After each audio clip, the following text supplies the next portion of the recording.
Entering high school for me, I had no one going to the same school as me. Everybody from my public school was going to a different high school.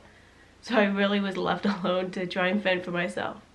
Luckily, I had an older brother who was 3 years older than me. So he helped me the first day find my class, get to the buses.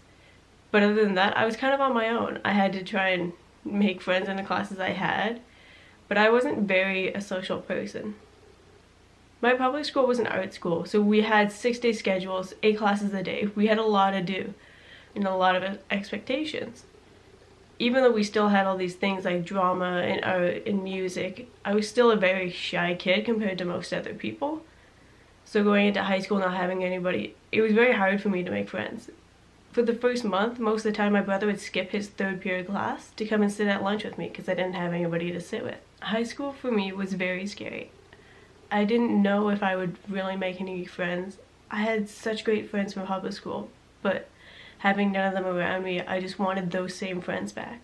So it was hard to accept that I had to try and find new people to hang out with, and that it wouldn't be the same as how it had been for the past 6 years. One of the biggest things that helped me with going into high school was my mom. My mom was so supportive of me.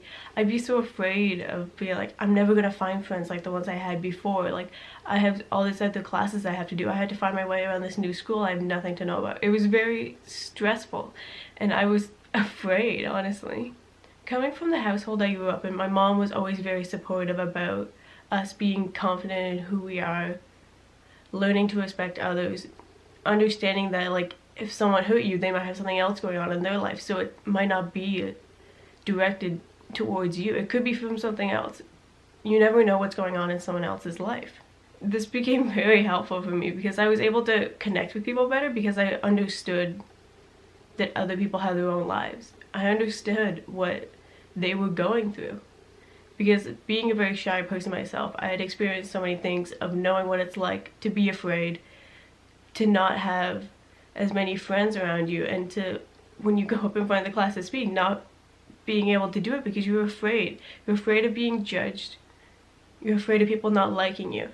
That's the biggest thing in high school, is afraid that no one will like you, wanting to fit in. But the truth is, you don't have to fit in. You're already yourself, so you have to be who you are. You can't change that. So the best advice in high school is to be yourself, because you will find friends who like you for who you are, and that's the best thing that can happen. Having false friends gets you nowhere in life, because when you really want to count on them, they won't be there for you. Grade 9, the transition year from middle school to high school. It's a scary transition when you don't know what to expect. It's a whole different world to you at that point.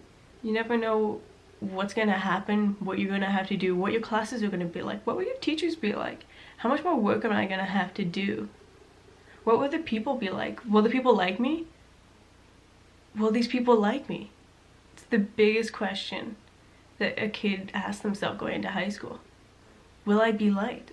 Will I make friends? Will I have a lot of friends? They're all things that every kid thinks going into high school. But it shouldn't be your most highest priority to think about. The biggest thing to think about, especially being a teenager, is to focus on yourself first. You have to put yourself before anybody else. How can you look after a boyfriend or a best friend if you don't understand who you are yourself, who you want to be? I'm still in grade 13, and until now, I didn't know what I wanted to do in the future. But I've been using all of high school and all these experiences to think about who I am, what I like, what I want to know about myself. There's so many important things that people don't take the time to do.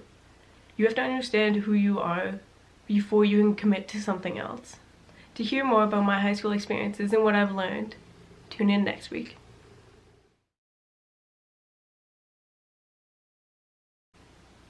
High school. You'll hate it while you go through it, that's for sure. People say you'll miss it afterwards, but sometimes I'm not too sure about that. But everything's a learning experience, that's for sure.